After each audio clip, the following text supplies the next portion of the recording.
¿Se me escucha, no? Sí, Ok, gracias. ¿Cómo les ha ido en su examen? Creo que a la mayoría le ha ido bien. A ver, les voy a compartir mi pantalla un cachito. Ya, les estoy mostrando la primera diapositiva de la primera clase, más o menos para ver dónde estamos y cuáles son los siguientes pasos para completar la evaluación. Em, Entonces, hasta aquí hemos completado el 30% con el examen. Y bueno, hay algunas personas que han ido participando, digamos, de manera activa en las clases y ya tienen un porcentaje, ¿no?, de participación. Y el 50% es un proyecto. Entonces, de eso quería hablar. Eh, Básicamente, lo que yo espero como proyecto para poder calificar estos 50% es el modelo. eh, Puede ser el modelo físico final. Y necesito un script que me cree todos los DDLs de su modelo, ¿no? Vale decir, sus tablas, sus relaciones, sus constraints, etcétera, etcétera, etcétera. Entonces, yo voy a realizar la evaluación en base a eso. Obviamente, como hemos tenido varias clases donde han hecho la presentación, digamos, de sus requerimientos, han hecho la presentación de su modelo, entonces ya ahí también ya tengo un porcentaje de la evaluación del proyecto. Eh, pero necesito como entregable, digamos, del módulo, eh, que me envíen, por favor, esas dos cosas, ¿no? El modelo físico y el script, un punto SQL, con todos los DDLs de su base de datos. Básicamente eso. Obviamente tengo la lista de los grupos, tengo la lista de los integrantes y demás, ¿no? Em, Va a ser una evaluación en equipo. Entonces, obviamente todos los integrantes del equipo van a tener la misma nota, salvo que algún equipo me diga, bueno, no sé, tal persona no se ha presentado a las reuniones que hemos tenido de coordinación o no, o las tareas que se le asignaron no las ha cumplido, digamos, ¿no? O sea, si hay ese caso, entonces obviamente tenemos que evaluar de otra manera, ¿no? Pero si los miembros del equipo no tienen ninguna observación, entonces todos van a tener la misma nota del proyecto. Ahora, algo que quiero decirles es que en su presentación de los proyectos que han hecho, o sea, todos los equipos han mostrado un buen avance desde mi perspectiva. Hay algunos que, digamos, he hecho algunas observaciones o algunas sugerencias y todo eso. Entonces, yo las iba anotando, esas observaciones, esas sugerencias, y obviamente cuando me presenten el entregable, voy a revisar un poco eso, ¿no? Pero en general les puedo decir que me siento satisfecho con la presentación que han hecho, ¿no?, de sus modelos. Eh, Ahora, en la fecha para entregar este proyecto, como he visto que ya la mayoría tienen un gran avance en su modelo y básicamente sería generar el modelo, o incluso algunos ya tienen el modelo físico, ¿no? Entonces, básicamente es tener el modelo físico y a partir de ahí poder generar los DDLs, que hay varias herramientas que te permiten hacer eso. Entonces, desde mi perspectiva, yo creo que deberíamos entregar el entregable del proyecto el lunes 20. ¿Qué les parece? ¿O les parece un tiempo muy corto? Yo tengo que entregar notas hasta el miércoles 22, ¿no? Entonces, máximo, máximo, tendría que ser hasta el martes 21. Ahora, quedamos para el lunes 20 directamente. ¿Están de acuerdo? O alguien que no esté de acuerdo puede tal vez abrir su micrófono y decirme el por qué no está de acuerdo y vemos de negociar. ¿No puede ser un poquito más de tiempo, por favor, Lisa? Tendría que ser hasta el 21, ¿no? En todo caso, hasta el martes 21. Pero miren que, o sea, ahorita es jueves, ¿no? Jueves 16. em, ya no tenemos ninguna actividad más que el avance del módulo, digamos, algunas cosas que nos faltan, que obviamente tenemos que terminar hasta mañana y tendrían, o sea, mañana, eh, el fin de semana, el lunes quizás y el martes. No sé que en un día de semana es complicado porque deben trabajar y demás, pero bueno, en la noche pueden darse un poco de tiempo, ¿no? De todas formas, como he visto el avance que han tenido, o sea, no les falta mucho, ¿no? O sea, no es algo muy complicado tampoco de hacer. Entonces, les puedo dar hasta el 21, hasta el martes 21 de diciembre, porque yo el miércoles 22, perdón, ya tengo que entregar las notas. Y hay algo más, o sea, respecto a la evaluación, ¿no? Hay algunas personas que no les salió muy bien en el examen de ayer. Entonces, quisiera, quisiera ayudarles de alguna forma, ¿no? Para que puedan alcanzar a la nota mínima de aprobación. Entonces, mañana les voy a dar una tarea, viendo más o menos ya la evaluación que yo he hecho previamente del proyecto y bueno, que ya es más o menos el mayor porcentaje del 50%, y con el entregable que me van a enviar. Obviamente, si no hay entregable, no hay 50% del proyecto, ¿no? Porque tiene que haber un entregable. Eh, con eso y sumando lo del examen, yo voy a ver más o menos ya a quién le va a faltar nota para poder pasar aprobar el módulo, ¿no? Entonces mañana les voy a dar una tarea para que pueda valer eso como una participación, ¿no? Como un puntaje de participación y puedan llegar a la nota. Entonces, mañana las voy a nombrar, digamos, a las personas a las cuales tienen que hacer la tarea y bueno, háganla y también les voy a indicar el tiempo de entrega de la tarea. Háganla para que puedan tener una nota de aprobación del módulo, ¿no? Después, otras consideraciones más. No, nada, o sea, solo tomen en cuenta que el proyecto sí debe tener un entregable, ¿no? Para cubrir con ese porcentaje de la nota, porque o sea, si han hecho una buena presentación en la presentación del diseño, pero no hay el entregable, entonces no, lamentablemente no van a poder tener ese porcentaje. ¿Qué más? ¿Qué más? No, creo que eso era lo que les quería decir. No sé si alguien tiene alguna duda de la evaluación.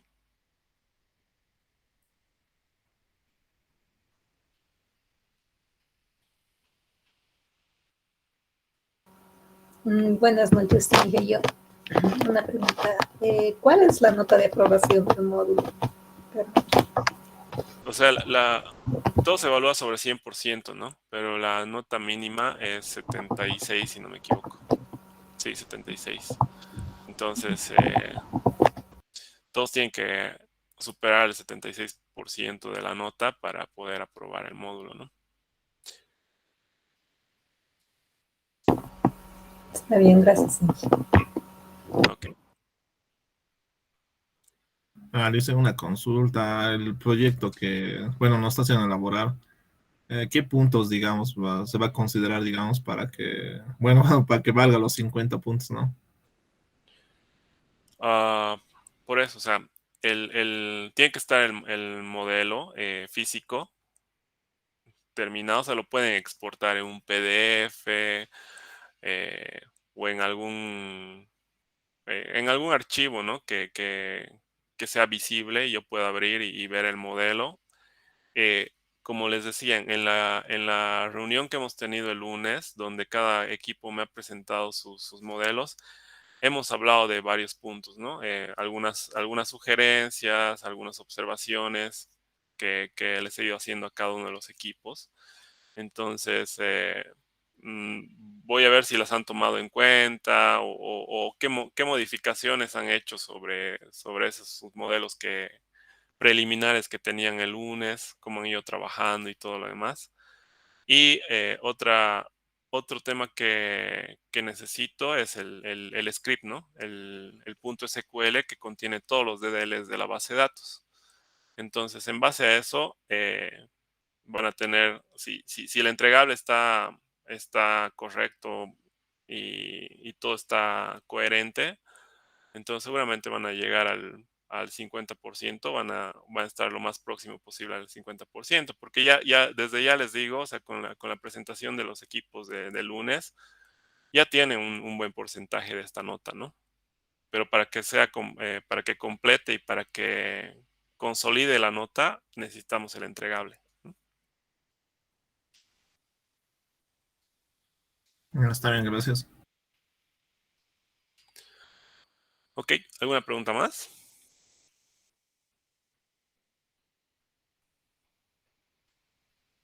Listo.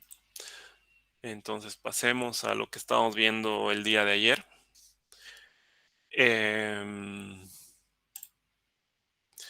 Bueno, estábamos viendo el tema de las funciones y procedimientos. Les había dicho que una función básicamente nos devuelve algo, ¿no? Nos retorna ya sea una tabla, nos retorna valores de una variable que hayamos declarado y hayamos hecho operaciones, etcétera, etcétera. Entonces vamos a hacer algunos ejemplitos. Voy a compartirles mi editor y a ver. Voy a ver si la base de datos está arriba.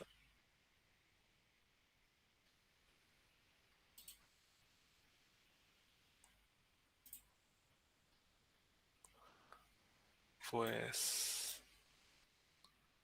creo que no está arriba.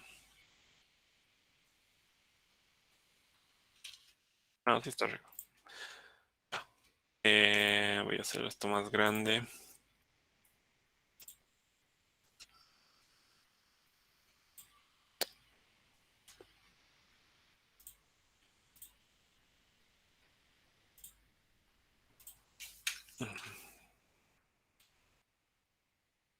Ya. Aquí tenemos nuestra base de datos de Nordwind. Tenemos nuestro esquema public y tenemos nuestras tablas, ¿no? Entonces vamos a crear algunas funciones de ejemplo para poner en práctica, ¿no? Es la teoría que hemos visto de funciones. Entonces,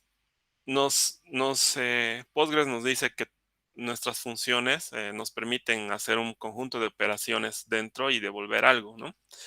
Entonces, según la sintaxis que tenemos acá, hay que crear la función, hay que ponerle un nombre, hay que asignarle parámetros y, bueno, este puede retornar un tipo. Obviamente hay que usar el lenguaje PLPG-SQL y tiene sus partes, ¿no? La parte donde declaramos las variables y el body, ¿no? El cuerpo de la función. Entonces vamos a hacer eso. Le vamos a dar un create o replace function. Vamos a hacer una función. A ver, primero vamos a ver qué tenemos por aquí. A ver, ¿qué tenemos en employees? Tenemos que seleccionar la base de datos. Employees. Vamos a hacer una función que nos devuelva a todos los empleados que le pasemos una ciudad y nos devuelva a los empleados de esa ciudad, ¿ya? Entonces le vamos a poner aquí get. Voy a usar términos en inglés, ¿ya? Eh, para los nombres, porque de hecho cuando uno hace implementaciones en el lenguaje que sea, o sea, todo es en inglés, ¿no? Hay que implementar en inglés. Entonces aquí le vamos a poner get employees by city. Tener empleados por ciudad. Aquí le vamos a pasar un parámetro de entrada que se llame ciudad. Que este va a ser vamos a ver qué tipo de dato es ese city, es un varchar. Entonces aquí le vamos a poner que sea un varchar. Y nos volvemos a nuestro ejemplo de cómo crear una función. Podemos retornar algo. Entonces le vamos a decir que retorne. A ver, le vamos a decir que nos retorne una tabla. Returns table.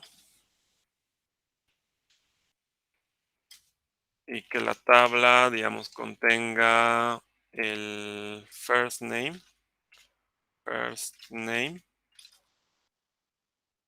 y el last name, digamos el título más. ¿Ok? Entonces nos va a retornar eso y aquí tenemos que ponerle qué lenguaje. PL, PGSQL. Aquí le ponemos as, signos de dólar.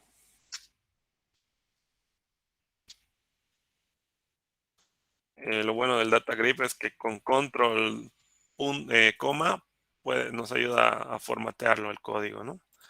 Entonces aquí declare, begin y end. Aquí en la tabla nos estamos olvidando ponerle los tipos de datos, ¿no? Y le vamos a poner los mismos tipos de datos que tiene la tabla como tal. Varchar, y el título es también varchar. Entonces los tres son varchar. Por si acaso, cuando no le especifican la precisión, toma el máximo, ¿no? O sea, permite el máximo.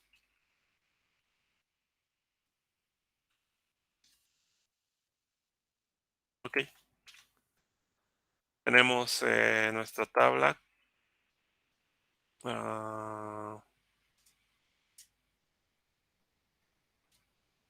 Después vamos a... No vamos a declarar nada. Entonces, por ejemplo, haciendo nuestro query, vamos a decir que city es igual a London. Entonces nos va a devolver, ¿no? Todos los empleados que son de Londres. Y vamos a hacer eso aquí. Vamos a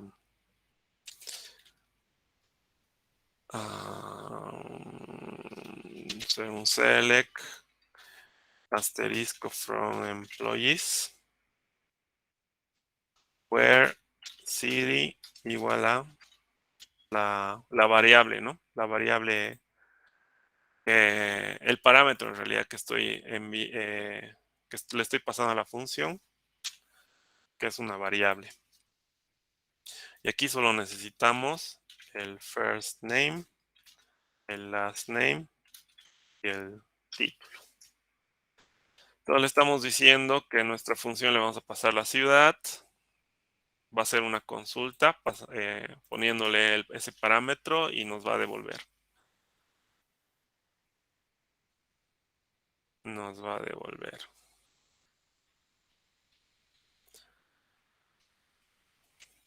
Ahora, ¿cómo retornamos esto? En Postgres podemos hacer directamente el return query. Básicamente, o sea, va a devolver todo el query, ¿no? O sea,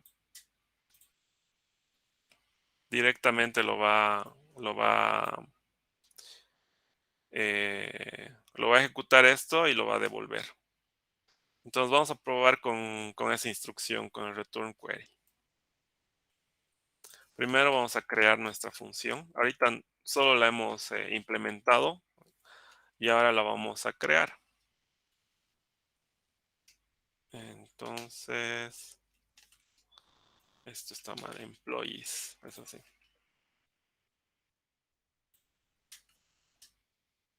Listo. Ya la creó. Aquí en el output puedo ver que lo ha creado y que lo ha completado, ¿no? Ahora, si nos vamos a nuestro árbol de la base de datos, seguramente se nos va a crear un nuevo directorio, ¿no? En el esquema público, que es el routines, se llama, donde aquí se almacenan, ¿no? Las funciones, procedimientos, etcétera, etcétera. Entonces, nuestra función que acabamos de crear ya se ha almacenado, o sea, ya es una función almacenada en el servidor de la base de datos. Ya la podemos utilizar y también la podemos modificar. Entonces, ¿cómo la utilizamos? Podemos hacer un select asterisco from get employees y aquí le pasamos, por ejemplo, London, ¿no? Y me dice que, ya, dice que el first name es ambiguo porque, bueno, obviamente es un campo de la tabla. Entonces, aquí le vamos a cambiar, le vamos a poner first name, last name y the title, digamos. Entonces, lo vuelvo a ejecutar y me dice, ya.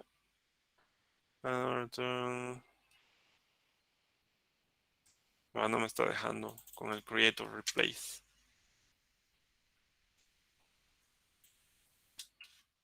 Vamos a eliminar la función. La vamos a volver a crear. Ahora sí. La he vuelto a crear. Si ejecuto mi función, entonces me va a devolver los empleados de Londres, ¿no? Como les comentaba, creo que ayer o antes de ayer, una función puede ser usada como una tabla. Entonces, en este caso, yo estoy llamando a la función como una consulta, una tabla, ¿no? También podría solo llamar a la función, pero me va a devolver ya en un formato de lista, ¿no? En realidad como un tuplas, digamos, ¿no? Como tuplas. Pero yo quiero que me muestre como tabla. Entonces, ya tenemos una función que es dinámica, ¿no? Si le pasamos aquí, por ejemplo, a ver, vamos a ver qué otras ciudades tenemos.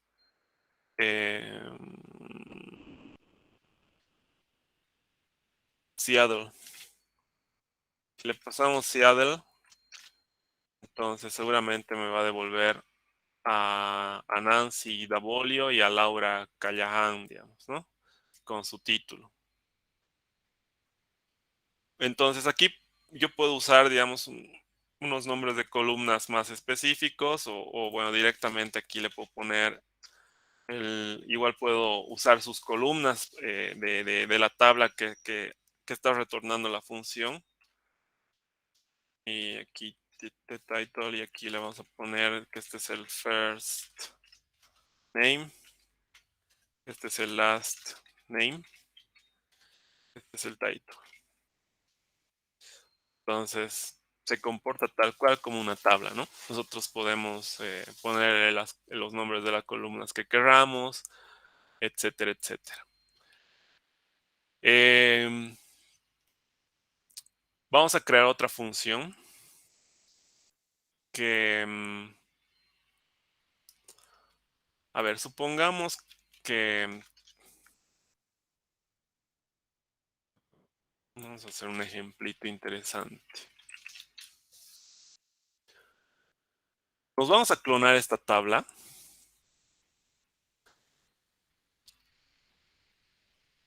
Y vamos a hacer una iteración, ¿ya?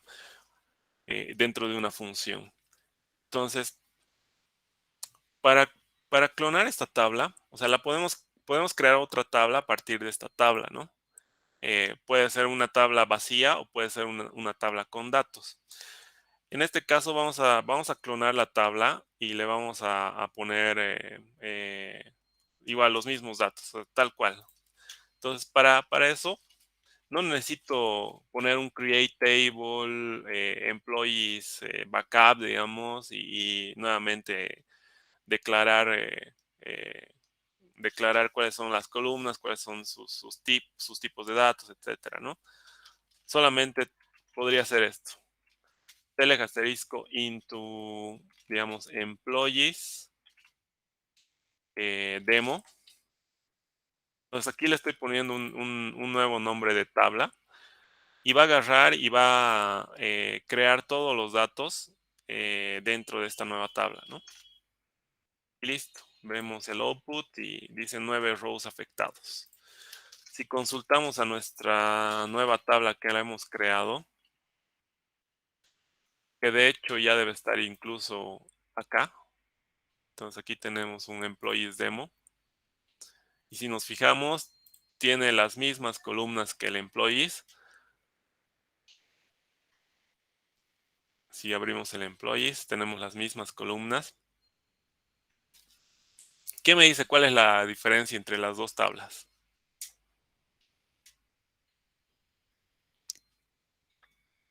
Aparte del nombre, ¿no?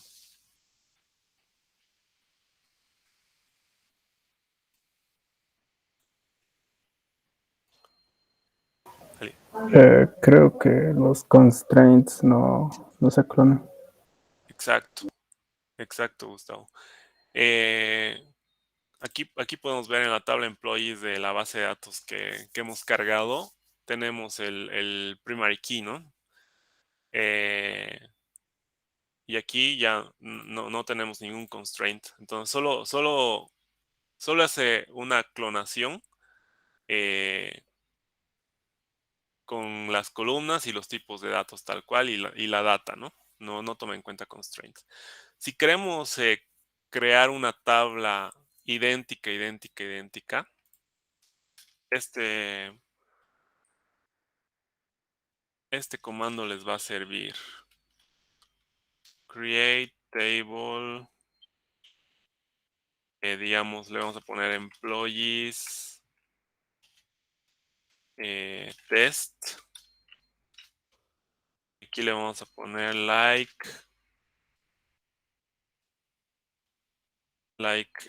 tabla de la cual queremos copiarnos todo su DDL. Including all, le vamos a poner. Entonces, si ejecutamos esto, aquí nos va a crear una employees test. Y si vemos las columnas, pues tiene toditas, ¿no? Menos esta, creo. Menos, no la creo la de la llave foránea. Seguramente aquí tengo que pasarle algún otro parámetro más para crear llaves foráneas, pero me crea índices. Yo he probado con otras tablas y me crea los índices que pueda tener la tabla. Me crea unique constraints, si no me equivoco. Y bueno, obviamente la llave primaria. Pero funciona muy bien. Se los voy a poner acá en el chat. Entonces tenemos nuestra tabla demo creada. No le voy a poner constraints. Quiero modificar el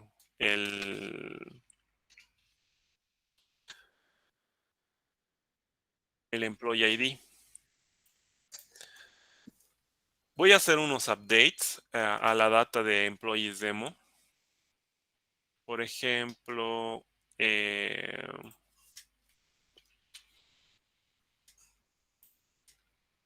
a este le voy a poner null.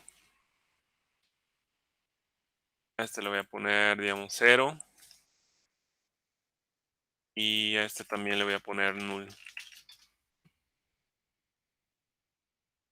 Entonces, ¿han visto? Con el data grip he agarrado y he hecho update directamente en los registros, ¿no? Es como decir update employees demo set employee ID igual a null, digamos, where no sé, where last name o no, where employee ID le vamos a poner sea igual, a ver, el 2, el employee ID con ID 2 también lo voy a actualizar a nulo.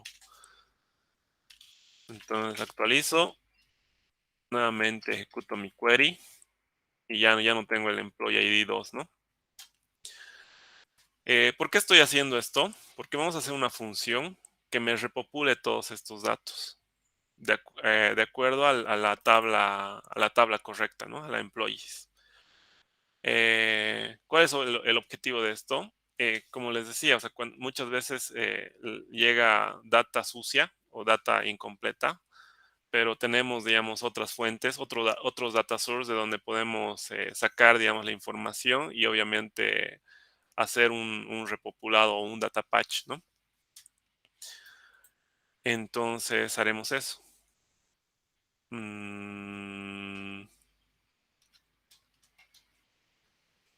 Aquí vamos a ponerle un comentario que diga obtener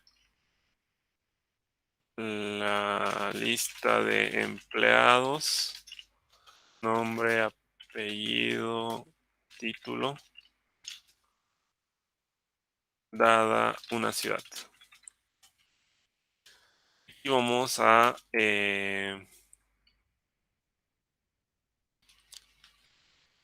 a popular el employee ID de la tabla employee demo dado el data source employee. ¿Ya? Entonces vamos a hacer eso. Vamos a hacer un create or replace function. Aquí le vamos a poner set employee ID.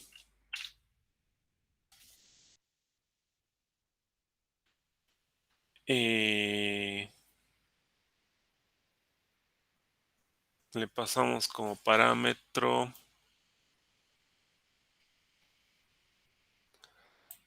le vamos a pasar el last parámetro de entrada, el last name,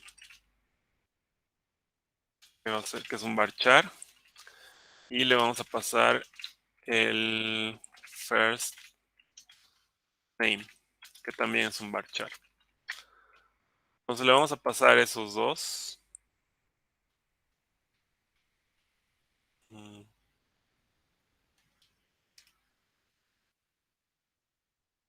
Le vamos a pasar esos dos y nos va a obtener, nos va a devolver, nos va a retornar el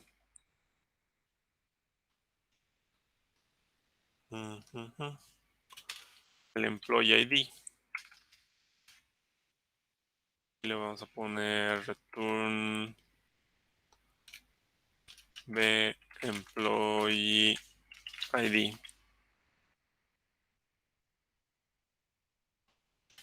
A ver.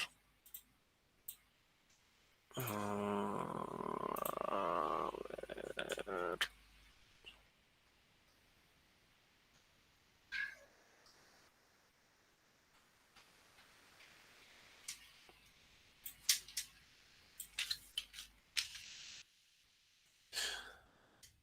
Vamos a bajar esto un poquito más.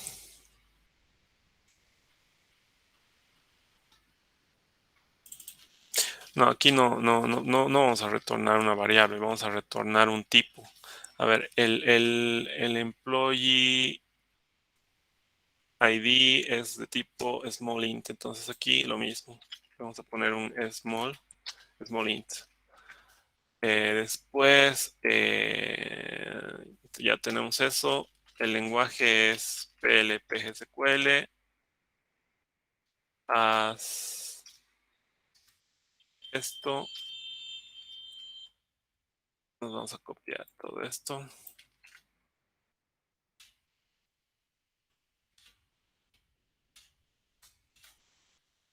Esto no necesitamos. Y listo. Entonces ya tenemos la cabecera de nuestra función.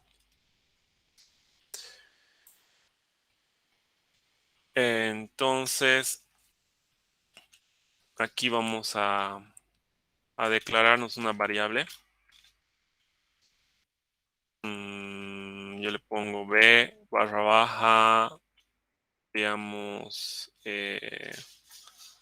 employee ID, que va a ser un small int, punto y coma.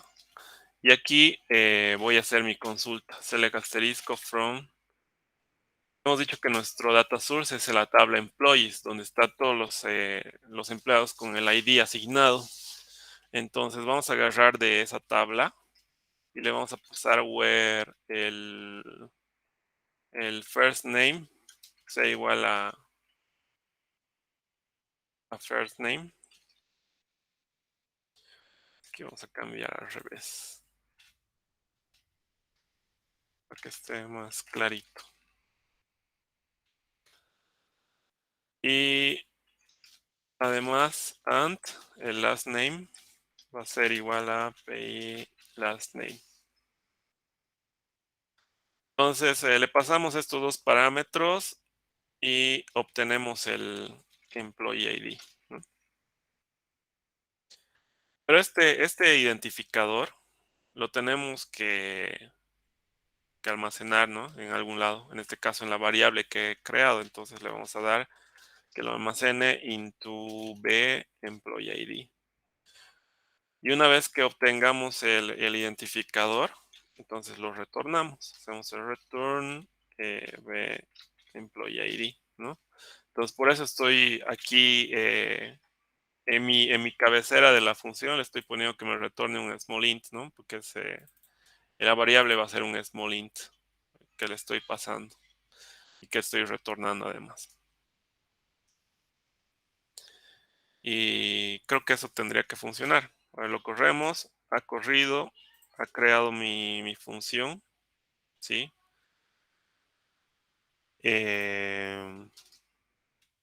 Lo probaremos. Vamos a hacer un select, en este caso set employee ID.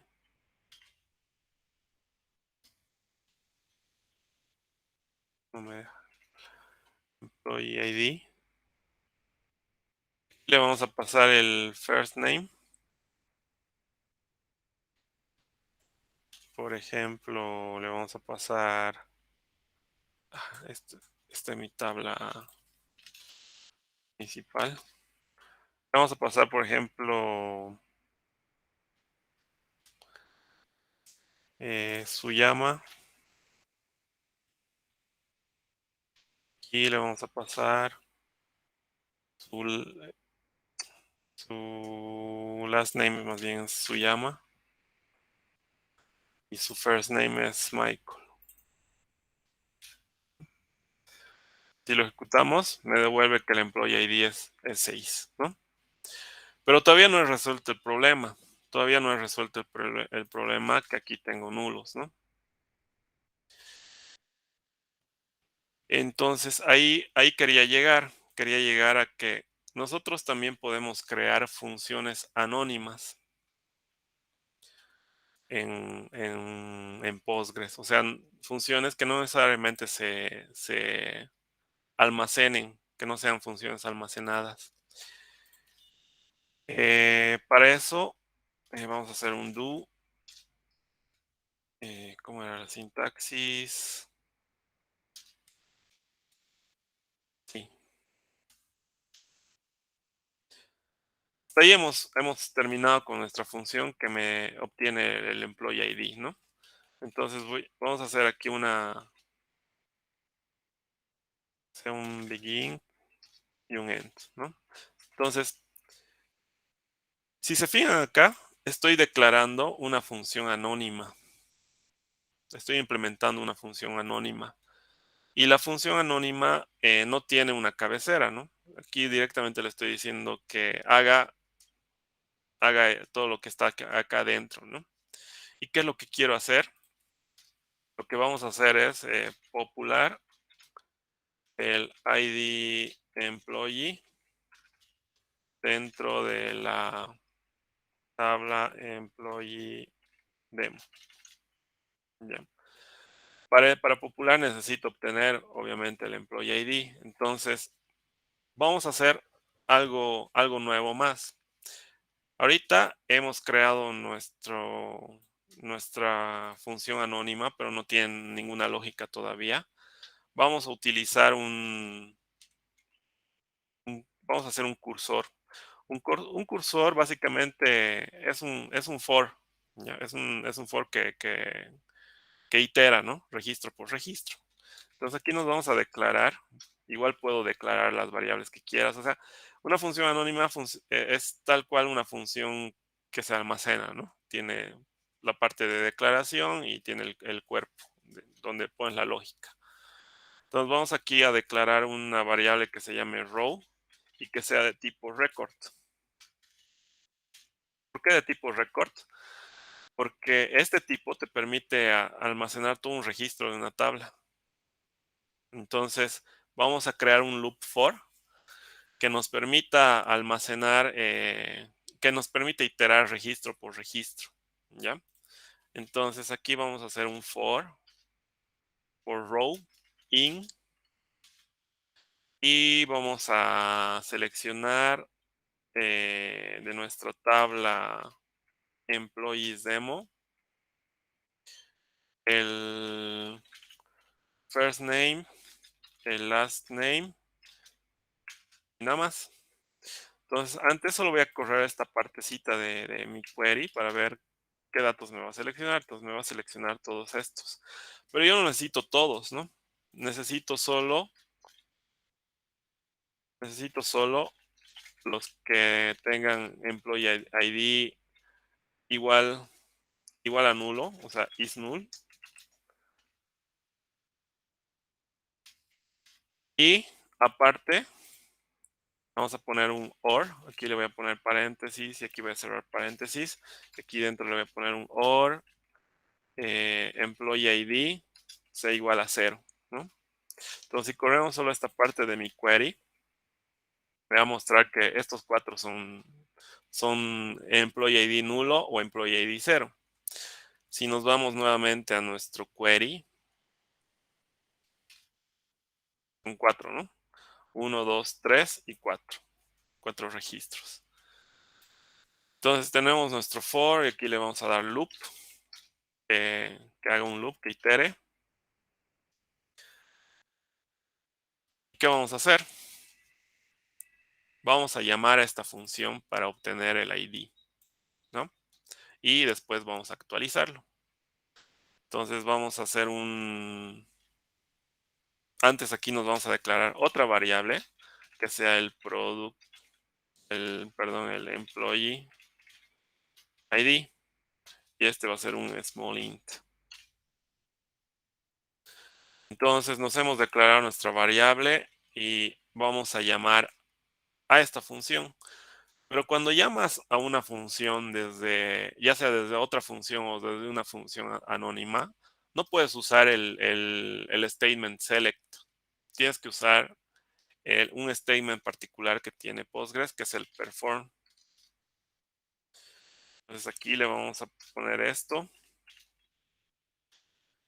Vamos a decir que llame a esta función que he creado y que le pase ¿qué? le vamos a pasar el first name y el last name de mi tabla employees demo, donde es nulo o cero, ¿no? Entonces, como estoy iterando, como estoy en un for, mi consulta se está almacenando registro por registro en esta variable row, ¿no? Entonces yo puedo utilizar esa variable row que es de tipo record y obtener su valor de la columna. En este caso le vamos a pasar el first name, porque aquí, sí, primero el first name y el last name. Y lo mismo con el last name, row.lastname. Entonces le pasamos en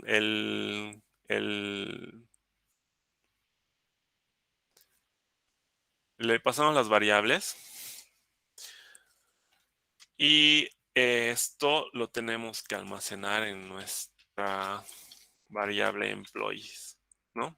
Pero aquí no me va a dejar porque no puedes, no le podemos asignar a una variable, digamos, toda una consulta, ¿no? En este caso, vamos a quitar la parte de perform y le vamos a asignarle directamente el valor que me devuelve la función a esa variable, ¿no? En el caso de que quiera que se ejecute con perform, entonces, y que sea una llamada nada más, entonces usamos el perform, ¿no? Otra forma podría ser haciendo un select, set employee ID, digamos, le voy a pasar todo esto.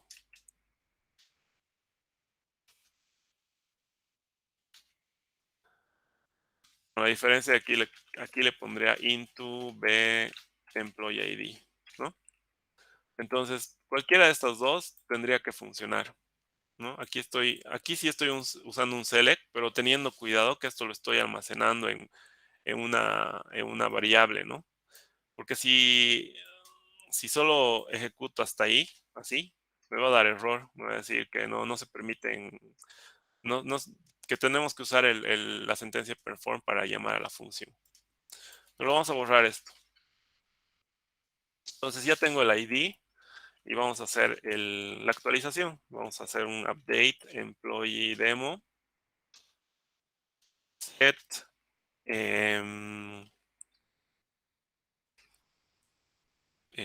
employee ID igual a b employee ID. Aquí where. Obviamente le tengo que poner un where porque si no le va a actualizar a todita la tabla con el dato del employee ID, ¿no? Where first name igual a lo mismo, row.firstName and last name igual a row.lastName. Y listo. Hasta ahí ya tengo mi función anónima.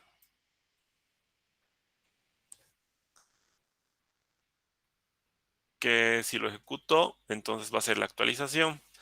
Pero no voy a poder ver más que tal vez cuántos rows hacían afectados. Entonces le voy a poner un print de consola más. Para eso tengo la sentencia que es rise notice. Y aquí le vamos a poner, digamos,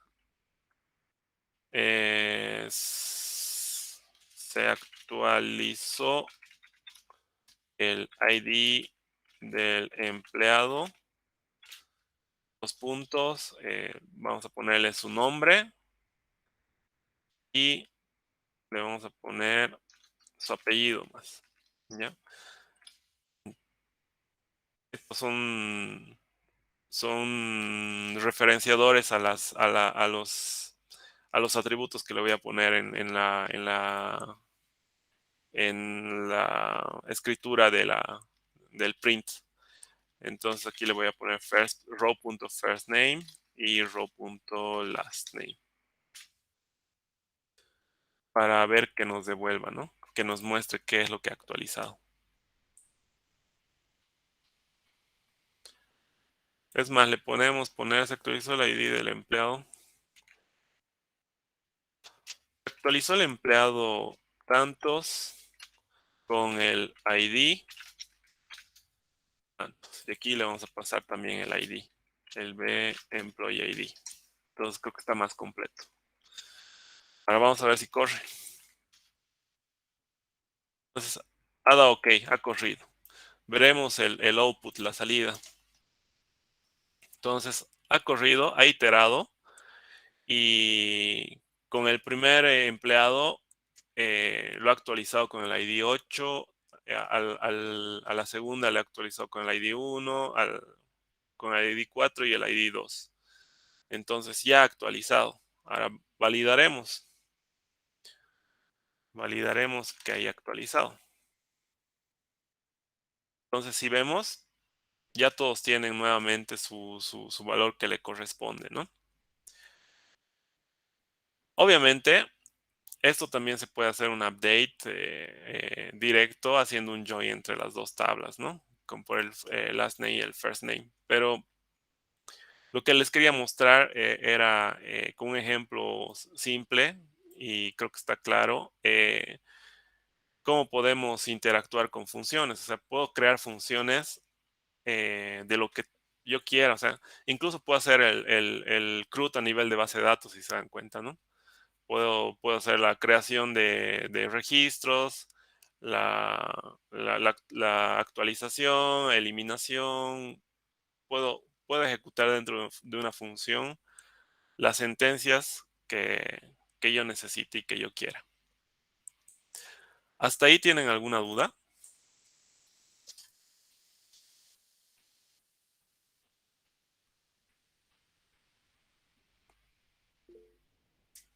¿Clara? Sí, Inge, bueno, hablando un poco de lo que usted comentaba, ¿no? De que se puede hasta llegar a hacer esto de las operaciones CRUD. Ujú. ¿Qué tan recomendable es hacer así operaciones fuertes a nivel de base de datos que en lugar de que lo haga el backend, ¿no? Porque igualmente se podría trabajar desde el backend y directamente mandar actualización, ¿no? Por el controlador. No sé si me dejo entender. Sí, sí. Es una buena pregunta, ¿no? Como les decía, eso depende de la planificación del proyecto en realidad. Si, sí, o sea, según mi criterio, hacer hacer la implementación a nivel de base de datos es más simple y cualquier cambio también es mucho más simple hacerlo, ¿no? Normalmente cuando haces cambios en aplicación, entonces tienes tal vez muchas dependencias en tu aplicación y muchas veces tocas algo que puede afectar otros módulos, etcétera, etcétera. Desde la base de datos también, ¿no? Pero si tienes todo bien estructurado, digamos, quieres que en esta actualización que es parte de un CRUD, supongamos, quieres que el filtro ya no sea el last name y el first name, que sea la ciudad, digamos, ¿no? Entonces nada más vas a modificar eso en tu ambiente de desarrollo y vas a enviar tu pull request y pasará por las aprobaciones y se deploya, digamos, ¿no? Entonces, al frontend y al backend no le ha afectado nada. O sea, si bien la base de datos también es parte del backend, pero no había mucha afectación, más que tal vez, obviamente, la llamada va a ser distinta si es que vas a modificar en la función, pero en este caso estás modificando solo un update, ¿no? Estás modificando acá adentro. Obviamente, tal vez tienes que hacer la modificación acá en tu loop y demás, ¿no? Pero a lo que me voy es que son modificaciones desde mi punto de vista más sencillas, ¿no? Y que eh, tal vez necesitan menos control que del lado de la aplicación, porque en la aplicación hay más código, hay un montón de clases, hay un montón de librerías, etcétera, etcétera, ¿no? Ahora, en términos de escalabilidad, como les decía, quizás en algún momento decida la compañía o la universidad cambiar de motor de base de datos y no usar Postgres, ¿no? Usar Oracle, usar SQL Server. Entonces ahí va a ser un poco más costoso la migración porque vas a tener que reescribir todos estos PLs, ¿no? Vas a tener que reescribir todos estos PLs porque SQL Server tiene otro tipo de sintaxis. Son similares, pero al final tienen sintaxis que las hace distintas, ¿no? Oracle lo mismo. Entonces vas a tener que, al migrar, volver a escribir esas tus funciones, tus procedimientos, etcétera, etcétera. En cambio, si, digamos, toda tu lógica del CRUD, por ejemplo, está del lado de la aplicación y quieres migrar a otra base de datos, entonces creo que como es ORM, entonces puedes migrar fácilmente a cualquier otra base de datos. Obviamente igual tienes que hacer la migración de datos y demás. Entonces, yo te respondería, depende, ¿no? Depende cuál va a ser la escalabilidad del proyecto, si definitivamente se va a quedar el proyecto con Postgres o con SQL o con Oracle, con cualquiera, pero se va a quedar definitivamente, entonces puedes usar esto, ¿no? Ahora también puedes equilibrar, puedes llevar cierta lógica a tu aplicación y cierta lógica a tu base de datos. Tal vez la lógica más compleja donde tengas que manipular más la data, ahí lo puedes llevar a la base de datos, ¿no? Y las operaciones más simples, digamos, de creación, inserción, actualización, etcétera, nomás lo mantienes en tu aplicación. Pero no hay que cerrarse a una sola solución, ¿no? Hay que estar abiertos a decir, bueno, podemos crear esto en el lado de la base de datos y esto en el lado de la aplicación. Y así se dan más soluciones, ¿no? Pamela,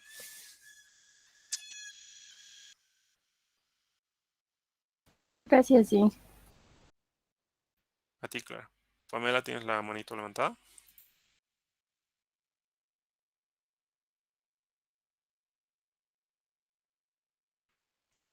Creo que no. No sé, ¿alguien tiene alguna duda más sobre funciones? Perdón, Inge. Buenas noches. ¿Cómo estás, Pamela? Usted mencionó también que en vez del lenguaje PSQL se podría utilizar Python o C. Y si cambiáramos, como mencionó Clara, de utilizarlo todo en la base de datos, pero si utilizáramos un lenguaje así como Python.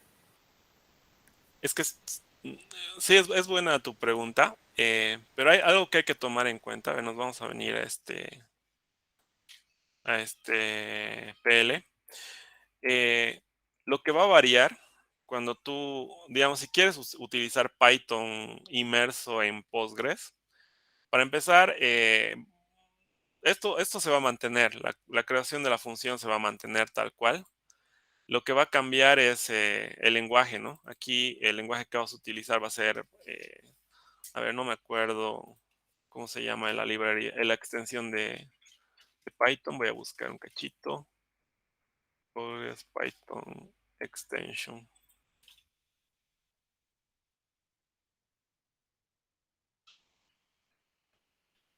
Ah, ya. Se llama así. Python 3U se llama la extensión. Es una extensión. O sea, una extensión es un conjunto de librerías en Postgres. Entonces, esto va a cambiar. Y aquí dentro de la función, ya tú puedes usar el código Python, ¿no? Ya puedes usar el código Python o el código C o el código Perl, digamos.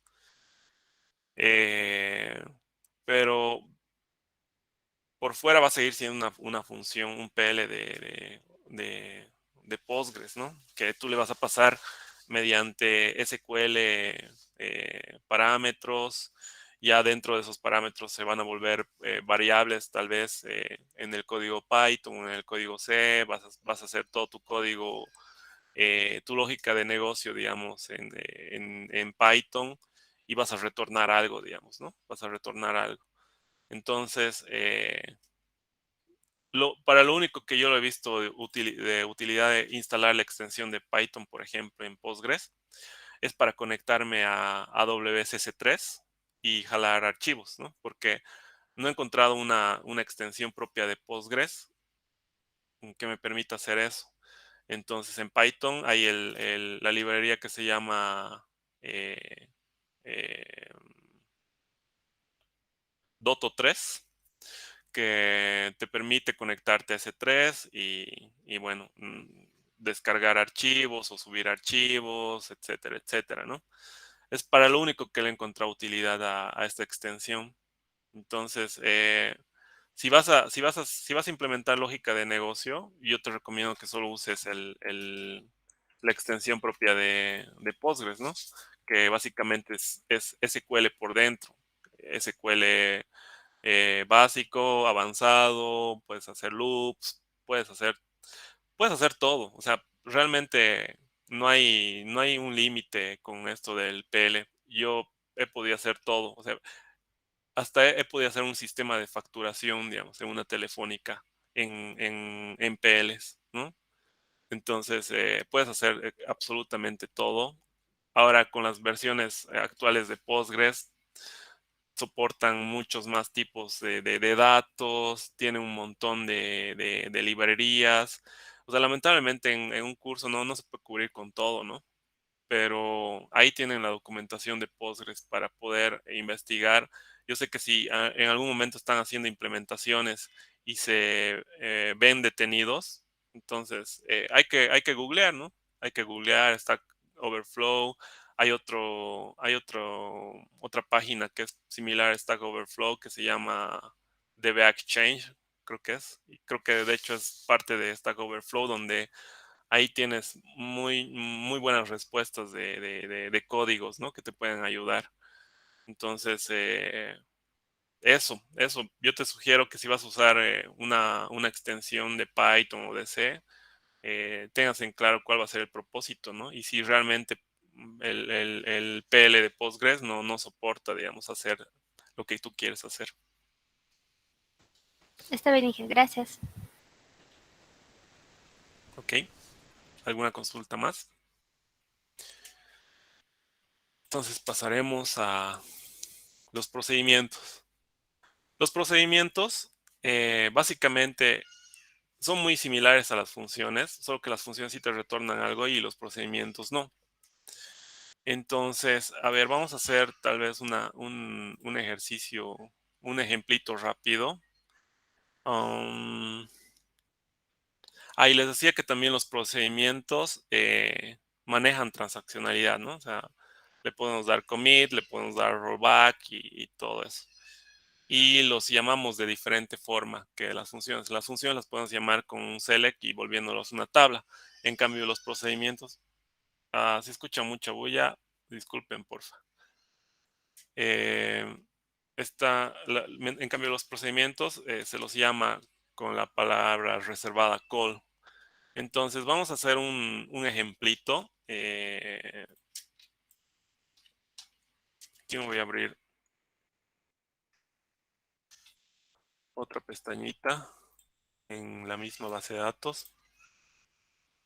O nos vamos a ir a mi base de datos demo, por ejemplo. Y aquí nos vamos a crear una tabla de cuentas. Voy a poner accounts y aquí vamos a crear un ID que sea un entero.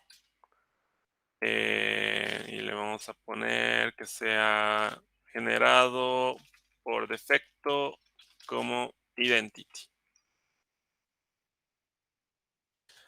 Después vamos a poner un nombre que sea un varchar de 100.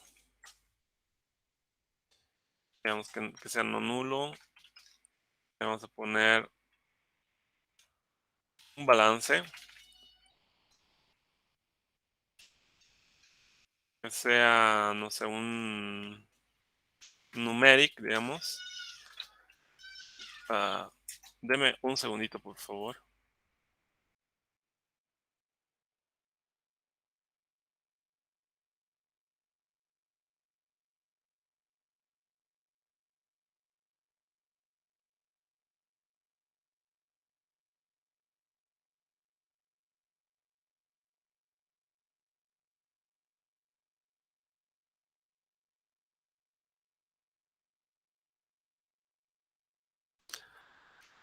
Ya, vamos a seguir. Por si acaso no es violencia infantil.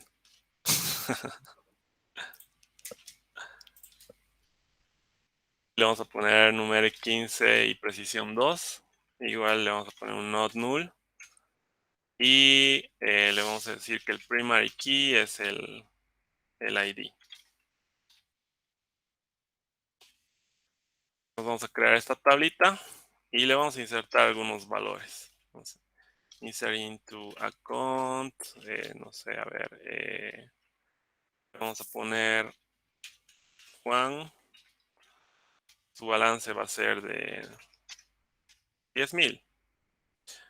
Aquí igual un insert into account,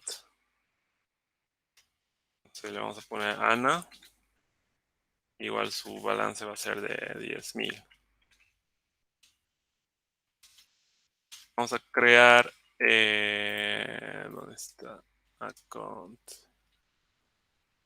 Ah, ya, me falta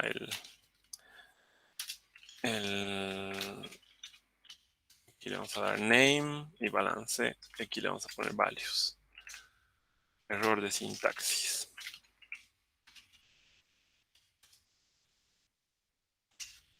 Ahora sí. Ya tenemos mi tabla que le hemos creado account. Y nos vamos a crear un procedimiento que se llame transferencia, digamos. Que, no sé, reciba un parámetro de cuánto se envía y cuánto se recibe y recalcule el balance, digamos. ¿Ya?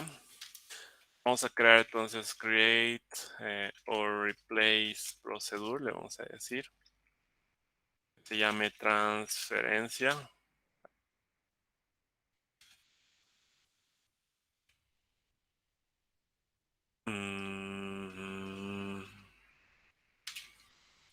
Y ya no, obviamente no necesito retornar nada porque es un procedimiento. Y le vamos a poner, a ver,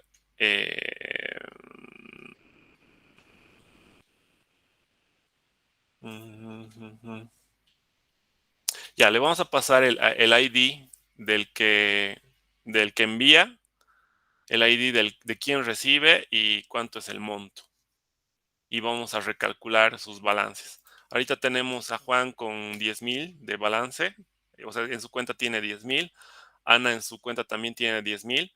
Entonces vamos a hacer que, no sé, que Ana o Juan envíe un monto y obviamente se recalculen estos balances. Entonces aquí vamos a recibir dos parámetros, uno de entrada que se llame no sé, el que envía, PI en español, parámetros, variables, medio complicado. Aquí le vamos a poner transfer, PI,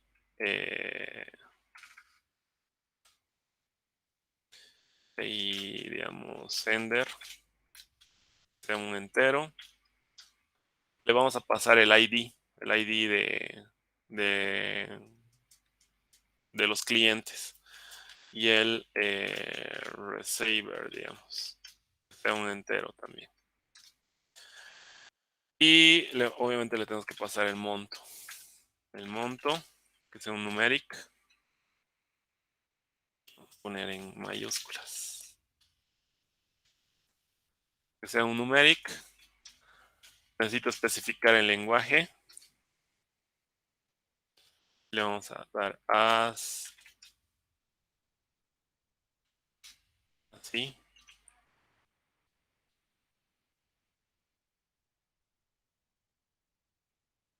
Esto está mal.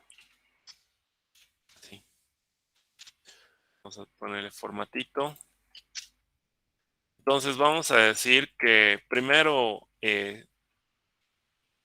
sustraiga el dinero de quien está enviando y después recalcule el balance del que está recibiendo. O sea, primero va a ser un recálculo del quién está enviando y de acuerdo a cuánto está enviando, y después va a ser un recálculo del balance del que está recibiendo. ¿Ya?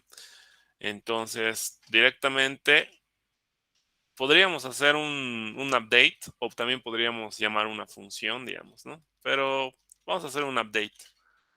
Vamos a hacer un update account y aquí le vamos a poner set, digamos, balance. Va a ser igual a su balance actual menos el monto que están enviando, ¿no ve?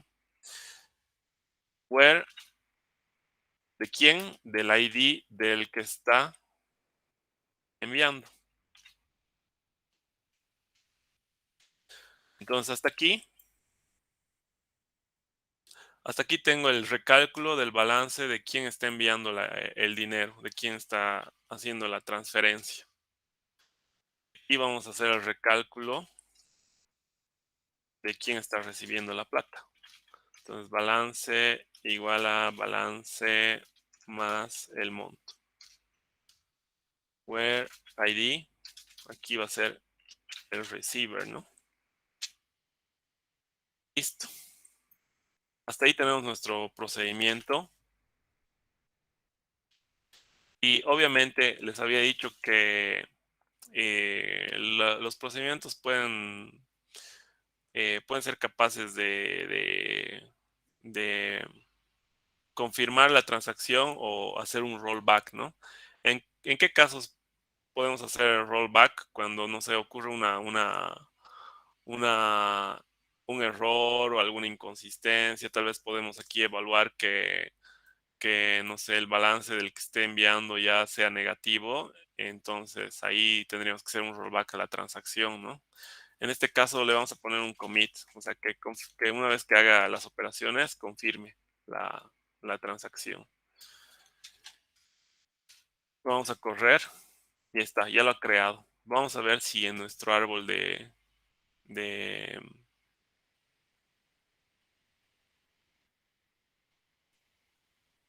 aquí estamos en Norwin. Tenemos que irnos a demo, public, routines.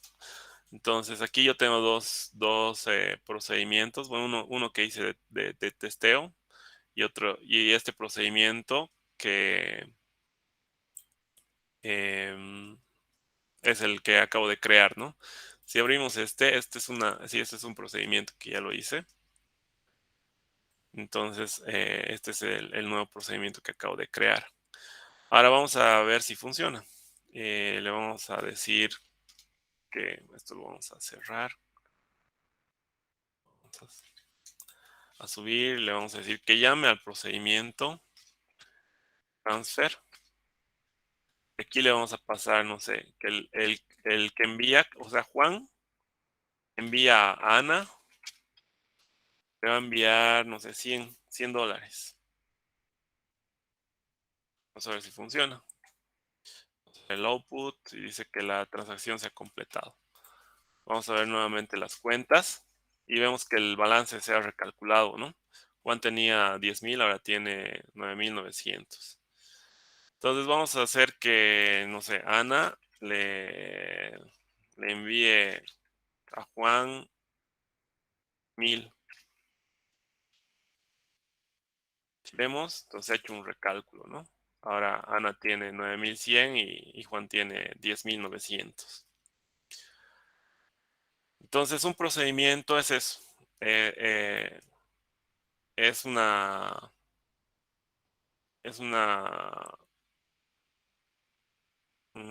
o sea, es un procedimiento, o sea, valga la redundancia, donde igual podemos ejecutar un montón de operaciones que incluso pueden llamar a funciones, pueden llamar a otros procedimientos, hacer commit de la transacción, hacer rollback en caso de alguna excepción, etcétera, etcétera. Puede ejecutar vistas por dentro, puede truncar tablas por dentro, puede hacer deletes, puede ejecutar loops, puede ejecutar condiciones de if, etcétera, etcétera, etcétera. Entonces, la implementación es muy similar a la de una función, pero tiene características distintas, ¿no? Como pueden ver, yo usaría procedimientos obviamente en operaciones que no me van a devolver nada, ¿no? Cuando hacemos un CRUD, por ejemplo, vas a insertar data o vas a eliminar data o vas a actualizar data, ¿no? Entonces, ahí que te conviene usar tal vez procedimientos o tal vez quieres eliminar o popular data y después que te muestre la data que has populado, ¿no? Ahí tal vez podrías usar una función. Entonces hay que ver de acuerdo a la necesidad que tengas y cómo estés pensando en tu lógica. ¿Hasta ahí tienen alguna duda, Teófilo? Qué una curiosidad. Esto cuando supuestamente ahora tiene un monto determinado cada de los dos, ¿cómo se llama? De las dos personas. Ujú. Si uno hace la transferencia más del monto que tiene, ¿eso va a ser rollback? Ahorita no, porque no está implementado así.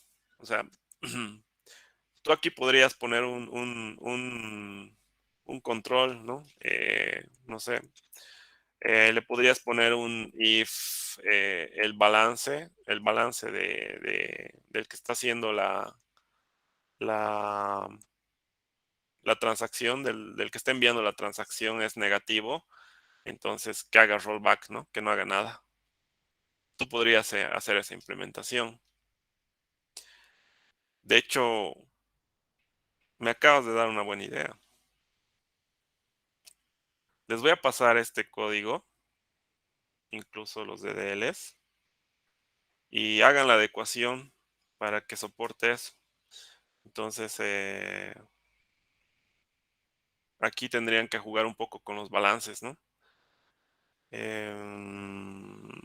Pero bueno, vamos a perder creo que tiempo y no vamos a avanzar en lo demás.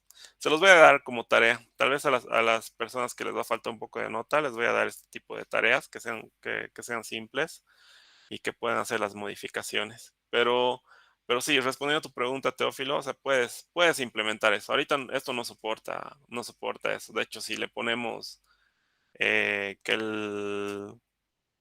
el que envíe más de lo que tiene, seguramente nos va a salir un monto negativo, ¿no? A ver, le vamos a poner que Ana le envía a Juan 10,000. Entonces, si vemos las cuentas, Ana tiene balance negativo, ¿no? Y eso no se podría dar, por lo menos en en una lógica de un banco, digamos, ¿no? No puedes tener balance negativo en tu cuenta. O tienes plata o tienes cero, digamos. Entonces, eso sí se puede controlar, ¿no? Si el balance es negativo, entonces que haga rollback y no haga nada. Y no haga nada y que te almacene tal vez en un log, ¿no? En un log de error de que no se completó la transacción porque el cliente ha superado el monto que tiene en su cuenta.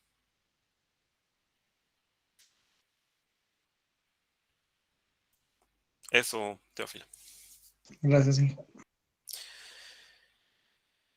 Si no tienen más preguntas en lo que son procedimientos, pasaremos a lo que son las vistas. Em, ¿Quién me puede responder qué es una vista en una base de datos?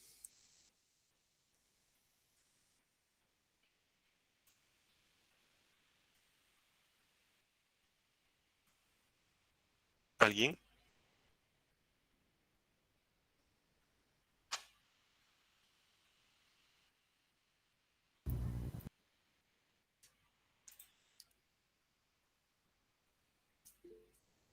Grace.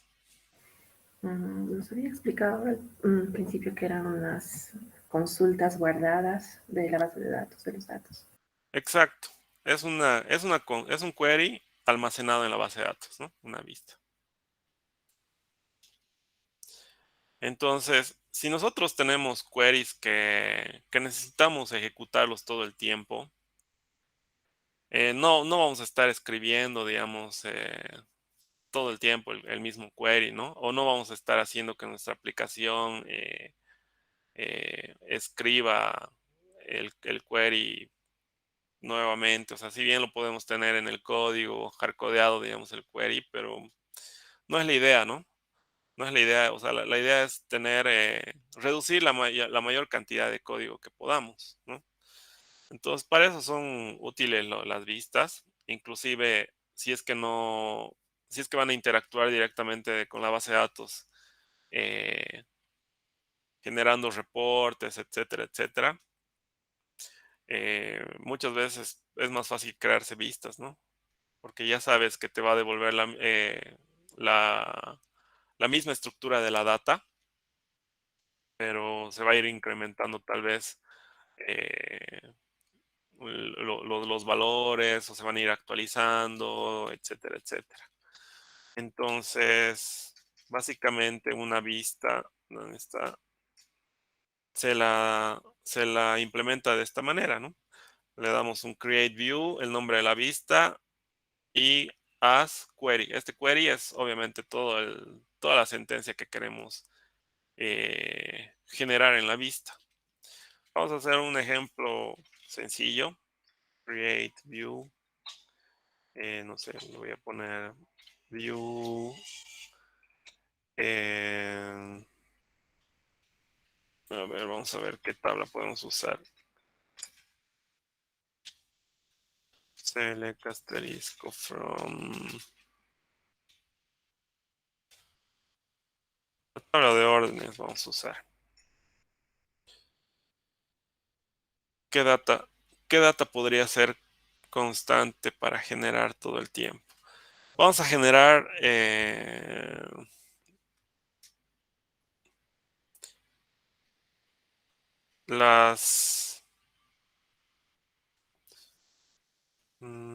vamos a usar tal vez uno de los ejemplitos que ya teníamos. A ver.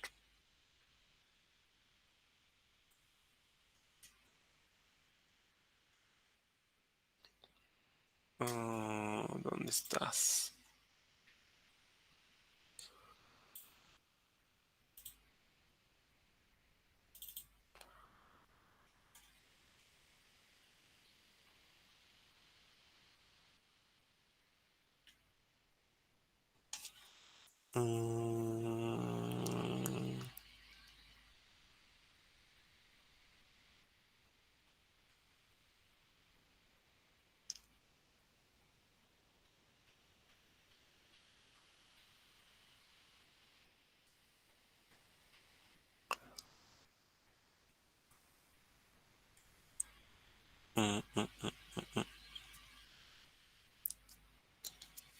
Y a ver, vamos a usar esto.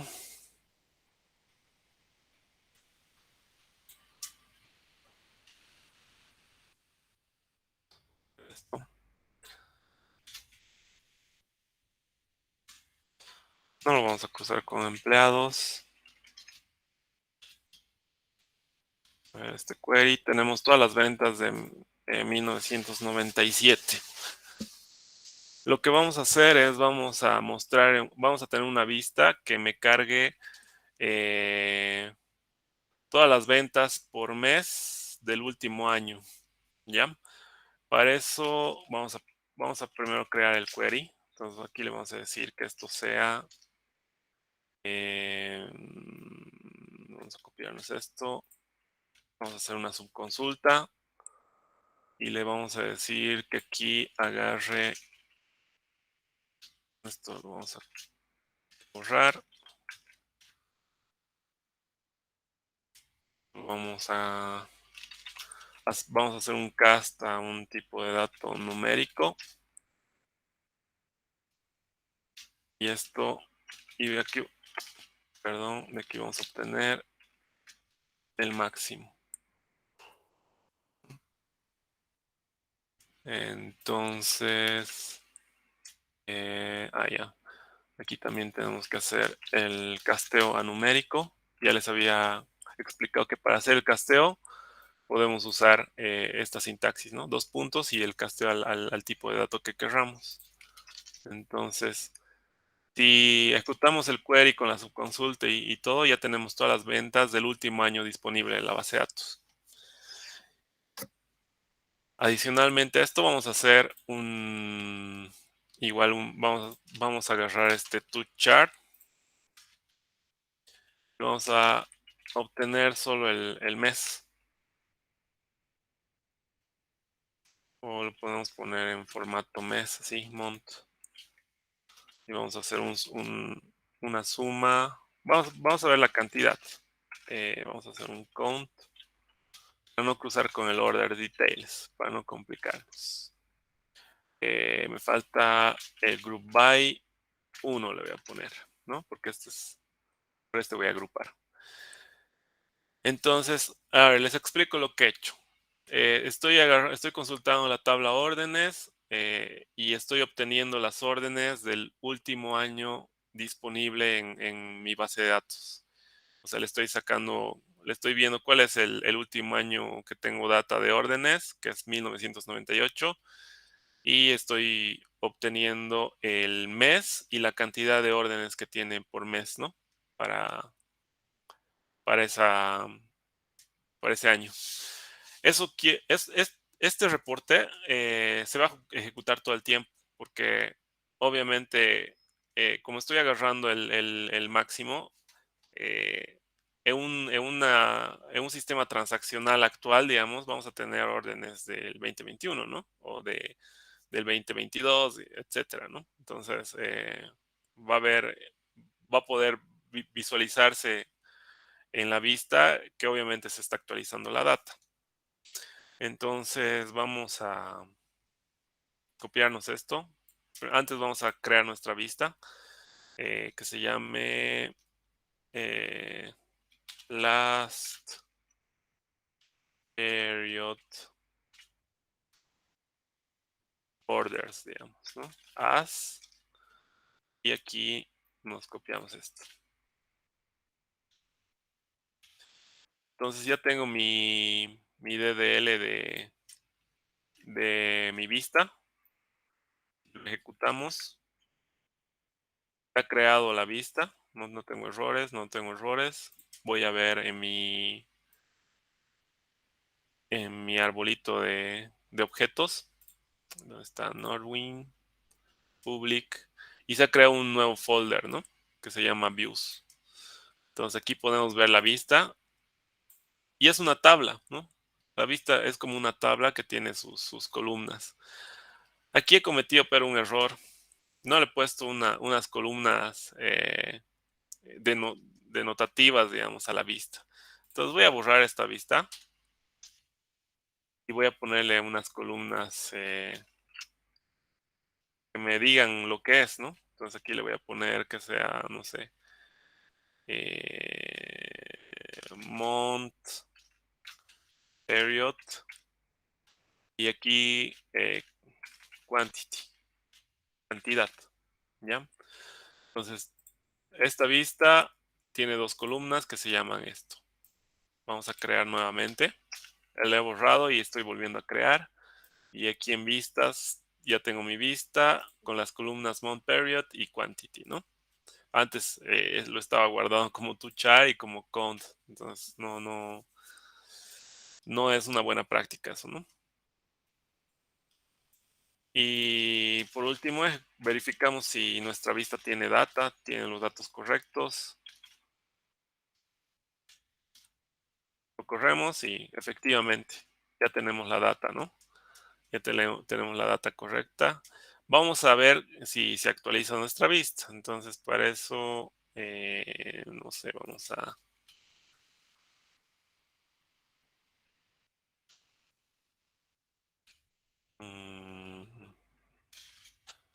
orders.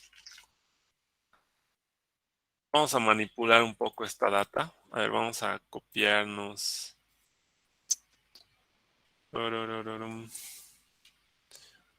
Vamos a hacer un order by orders ID desk. Quiero ver cuál es la última orden, la 11077. Ya.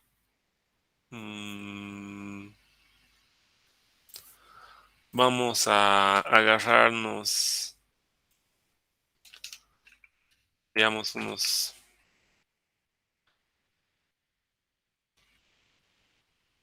Sí, vamos a agarrarnos todos estos.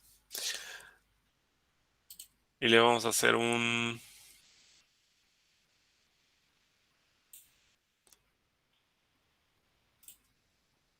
SQL insert. Le vamos a copiar al clipboard. Esa versatilidad tiene el data grip, ¿no? Yo puedo exportar toda la data al formato que quiera. Aquí tengo una opción, no sé si se ve, que es el export data.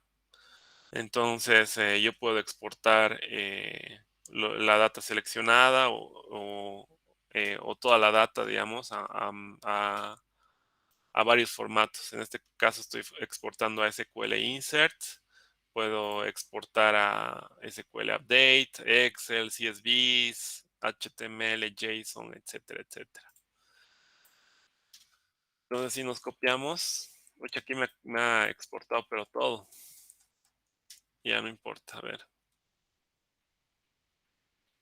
Vamos a borrar. Y nos vamos a quedar con estos primeros. Y aquí le vamos a hacer unas cuantas modificaciones. Aquí le vamos a poner 2, 2, 2, 2, 2, 2. Lo mismo. Y aquí le vamos a cambiar el año. A ver, en el order date le vamos a cambiar. En el order date le vamos a poner, no sé, 2000. 2000, 2000, 2000. Vamos a copiar y pegar.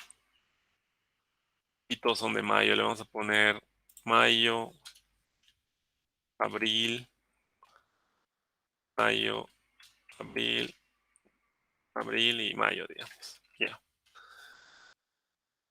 Vamos a obviar esto del required date, del shipped date y demás, ¿ya? Vamos a suponer que la data es correcta, es coherente, solo para fines de práctica. Entonces lo ejecutamos y ya tenemos nuevos registros. Ahí veremos en mi tabla si están los registros. Están los registros que he creado, ¿no? Con 2, empiezan con 2. Si corremos nuestra vista, entonces vamos a tener solo abril y mayo, ¿no? Porque el periodo máximo que tenemos en nuestra base de datos es 2000. Entonces ya no es 1998, es 2000, entonces nuestro reporte se va a actualizar, ¿no? Y ya no necesito cambiar nada más, o sea, no necesito ejecutar todo el query y demás, ¿no? Solo la vista y listo. Así de ventajoso es tener vistas. Obviamente hay que tener mucho cuidado con la lógica que tiene la vista, ¿no? Tienen que ser consultas óptimas, performantes y todo eso. ¿Hasta ahí tienen alguna duda?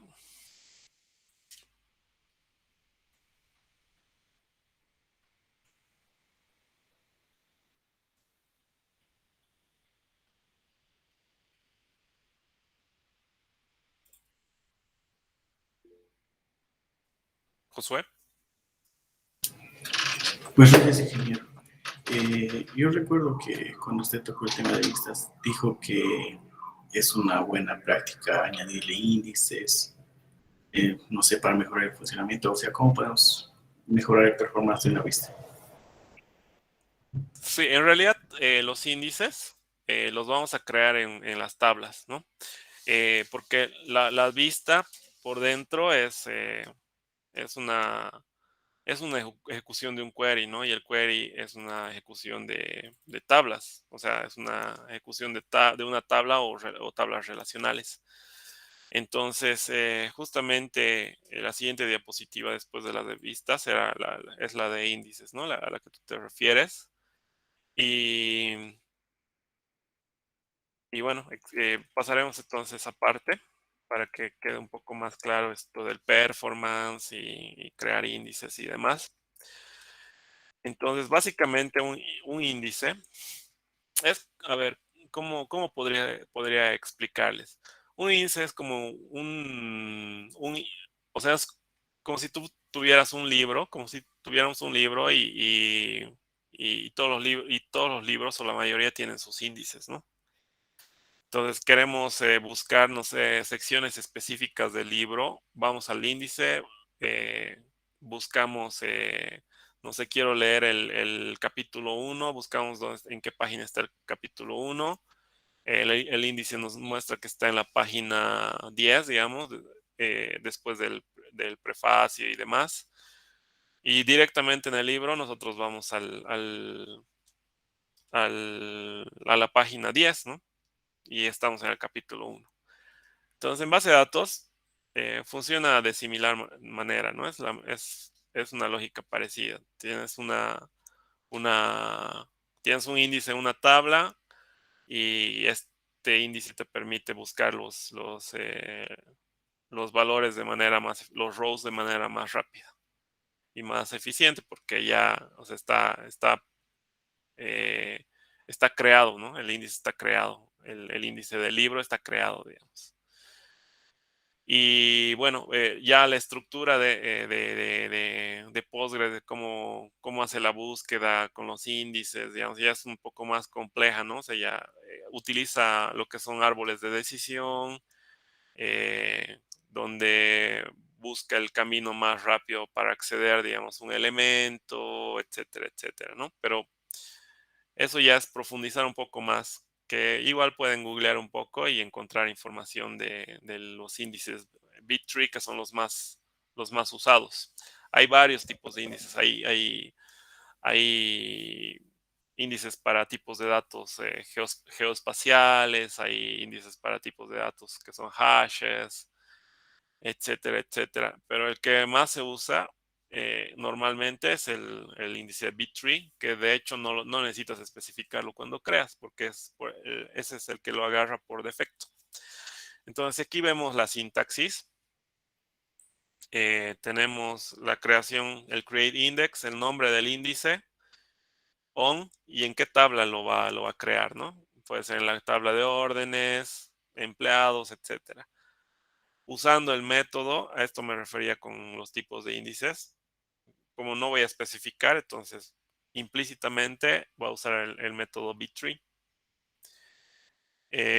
Y también le especifico a qué columnas va a afectar los índices.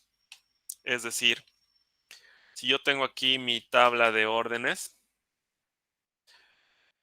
cuando yo ejecute mis consultas, normalmente sé digamos, mi requerimiento de ejecución de consultas o de proveer data o de que la aplicación ejecute algo, viene, no sé, para buscar una determinada orden, ¿no?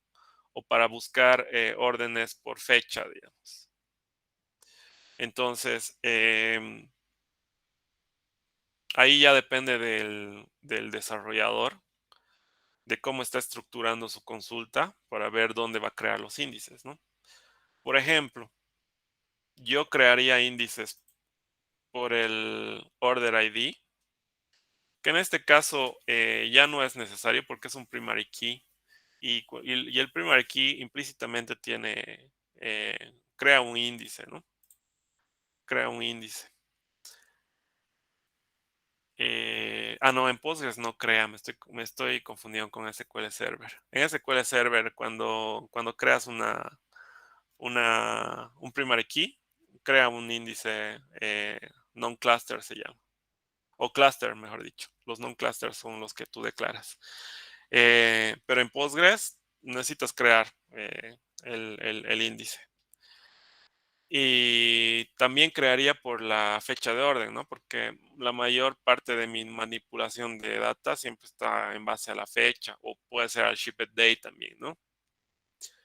Entonces, ya como les digo, eso depende de la decisión del desarrollador de la aplicación, del desarrollador de la base de datos, etcétera, etcétera.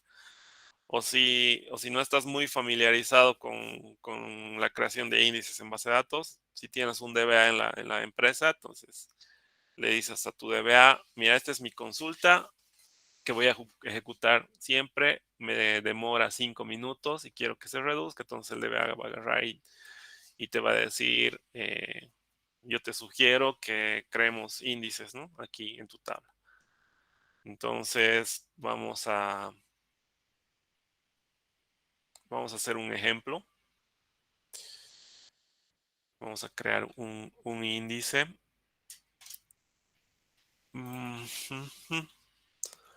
A ver, aquí cuántos registros tengo en esta tabla. Tengo 836.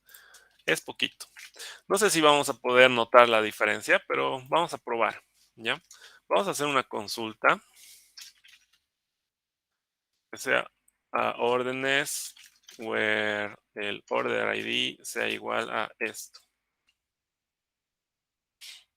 ¿ya? Y bueno, me tarda 2 milisegundos, digamos, ¿no? Que es nada. Vamos a ver cuál es su plan de ejecución. Para ver el plan de ejecución de una consulta, ustedes pueden ponerle explain para ver más o menos los costos, ¿no? ¿Se acuerdan que les había explicado que el planner es el encargado de gestionar los costos? Entonces, en este caso, el explain está justamente invocando a ese proceso del subsistema del query executor, que es el planner. Y le está pidiendo la información, ¿no? Y dice que la ejecución parece primary key cuesta 0.28, ¿no? Y está devolviendo un registro. A ver, vamos a ver si creando un índice podemos disminuir esto. Vamos a suponer que es un costo bastante elevado. Vamos a crear un índice, un create index.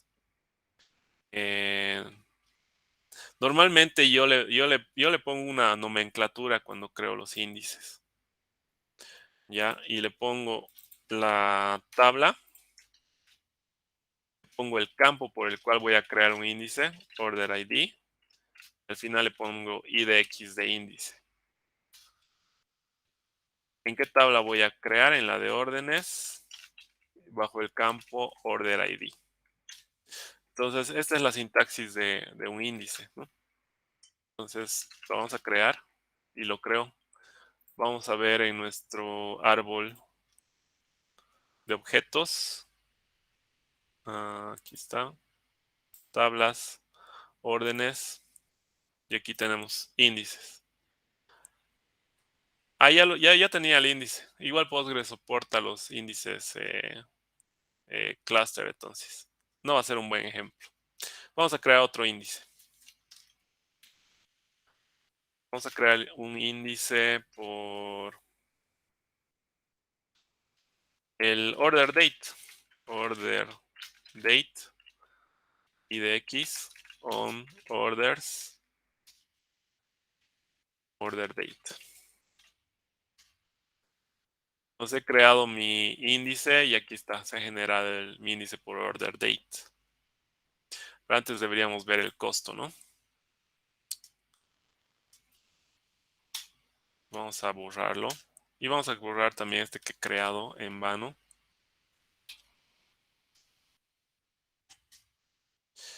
Y vamos a, no sé, a ver, vamos a ver qué tengo en mi tabla órdenes.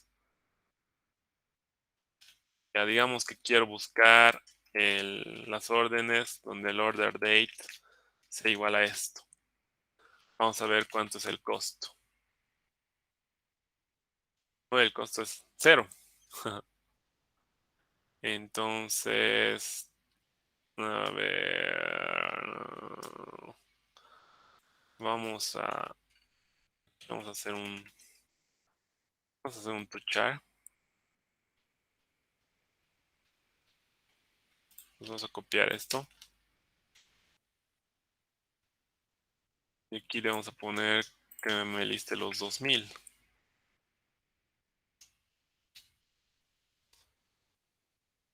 No, igual es 0.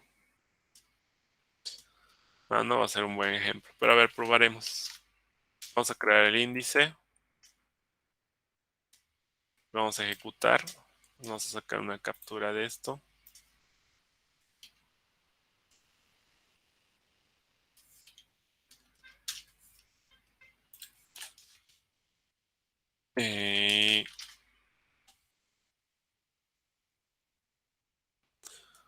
Vamos a ver aquí. Vamos a pegar esto.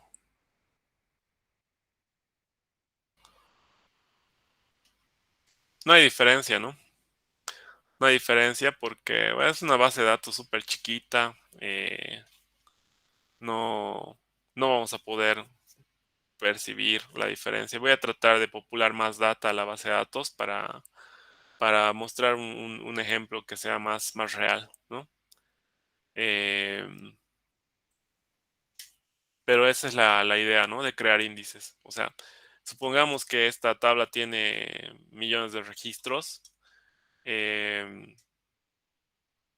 no tiene índices, entonces va a tardar harto, va a tardar bastante, de hecho, cuando haga la búsqueda de algún valor.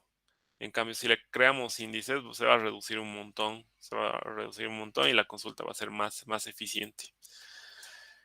Entonces, sí, eso sería con índices. No sé si alguien tiene alguna pregunta sobre índices. Voy a preparar una tabla más grande para poder mostrarles un caso práctico, ¿no? de optimización de consultas por índices.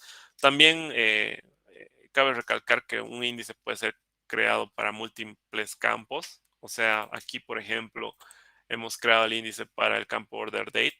Podríamos crear otro índice, no sé, order date, shipped date, por ejemplo. Y aquí le vamos a pasar order date y shipped date, ¿no? Entonces, si tengo una consulta donde utilizo los filtros del order date y el shipped date, entonces me conviene crear un índice compuesto, ¿no? Donde esté compuesto por dos campos. Entonces, cuando ejecute la consulta, directamente va a agarrar este índice, la consulta, y va a ser más eficiente. Después, si tengo consultas que hacen join a dos tablas, entonces igual tengo que ver si las dos tablas tienen los índices necesarios de acuerdo al join que hacen sus campos, a los filtros que estoy utilizando y todo eso. Obviamente no es buena práctica crear índices a diestra y siniestra, ¿no? Yo diría que 5 índices es lo máximo que deberíamos crear para una tabla. Porque no, ya de otra manera estás creando índices por todas las columnas y uno al final te va a ocupar más espacio y no va a ser de utilidad, ¿no? Entonces, si la tabla, digamos, si las tablas son grandes, más arriba de, no sé, 15 columnas y demás, entonces ahí yo creo que unos 5 índices, dependiendo su uso, es una buena idea. Tenemos 3 minutitos. El siguiente, la siguiente diapositiva es sobre los triggers. Básicamente los triggers son disparadores, ¿no? Que se dan ante un evento. Entonces, vamos a hacer un ejemplo, yo creo que mañana de esto, pero los triggers me permiten manipular data a partir de un evento, ¿no? Si estoy actualizando, por ejemplo, la tabla de órdenes y esta tabla tiene un índice, entonces yo puedo meter lógica. Yo puedo meter lógica en mi trigger. En este caso puedo ejecutar un procedimiento que, por ejemplo, me sirva para hacer auditoría, digamos, ¿no? Si estoy modificando la tabla de empleados, ¿qué estoy cambiando? Estoy cambiando tal vez el teléfono de uno de los empleados y yo quiero que se guarde, ¿no? Un histórico de esos cambios. Entonces, para eso me sirven los triggers, para que ejecuten una función y lo almacene tal vez en otra tabla de auditoría, ¿no? lo va a almacenar en otra tabla de auditoría, entonces voy a tener la huella de qué actualizaciones se están haciendo. En sistemas altamente transaccionales no es recomendable usar triggers porque, o sea, estás insertando un registro o estás actualizando un registro en una tabla y se va a disparar un trigger, ¿no? Pero ¿qué pasa si tienes triggers de inserción, de actualización y al mismo tiempo acceden desde dos sesiones distintas? Entonces vas a generar deadlocks en la base de datos, o sea, interbloqueos. Y obviamente la transacción se va a revertir y al cliente le va a afectar. Entonces, en sistemas altamente transaccionales es mejor no usar los triggers. Pero vamos a ver un ejemplo porque muchas veces cuando la ocasión lo demanda es necesario, ¿no? Pero hay que tener ojito en eso. ¿Hasta ahí tienen alguna duda?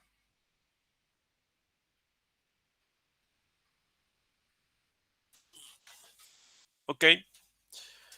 Entonces, si no tienen ninguna duda, voy a detener la grabación.